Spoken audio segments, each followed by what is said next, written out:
શું ભાઈ તૈયારી કરવામાં તને કોઈ તકલીફ પડે છે? ખાલી મોટી મોટી તે વાતો કરી કે આ વખતે તો હું આટલા SPI લાવીને જ રહીશ. શું તું એ SPI લાવવા માટે મહેનત નથી કરી શકતો? તો આજે નક્કી કરી દે કે ભાઈ મારાથી મહેનત થાય એમ નથી, મારાથી એન્જિનિયરિંગ પૂરું થાય એમ નથી. એક્ઝામ ના આવે થોડાક જ દિવસો બાકી છે ને એવા વિચારો આવે છે કે હું પાસ નહીં થઉં. તો ભાઈ પહેલા દિવસથી વાંચવામાં તને શું તકલીફ હતી? હવે જે સમયગાળો જતો રહ્યો છે એ ફરીથી પાછો નથી આવવાનો. હવે એ સમયગાળો તારા હાથમાં છે કે જેટલા દિવસ તારી પાસે બાકી છે એમાં એક પ્રોપર ટાઈમ મેનેજમેન્ટ સાથે, સબ્જેક્ટ્સના મેનેજમેન્ટ સાથે તૈયારી કરવાનું જો ચાલુ થઈ જશે તો કદાચ આ વખતે સારા માર્ક્સે પાસ થઈ જવાશે. તો ઓલવેઝ જે તારા હાથમાં નથી એના વિચારો બંધ કરી દે અને જે તારા હાથમાં છે એના વિચારો ચાલુ કર.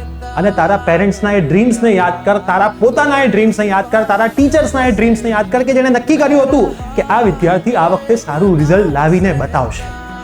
આજથી જ મહેનત કરવાનું ચાલુ કર. રીલ્સ તારા એ મિત્રોને શેર કર કે જેણે તૈયારી હજી પણ ચાલુ નથી કરી, એન્જોય કરવામાં પડ્યા છે અને પછી એક્ઝામના દિવસે એ ટીચર પર બ્લેમ કરે છે કે એણે મારું પેપર ચેક બરાબર ના કર્યું એટલે હું ફેલ થયો. 6 મહિનાના સમયગાળામાં તે કેટલા એફર્ટ આપ્યા એ તે ક્યારેય જોયા નહીં. બ્લેમ હંમેશા તે કર્યો.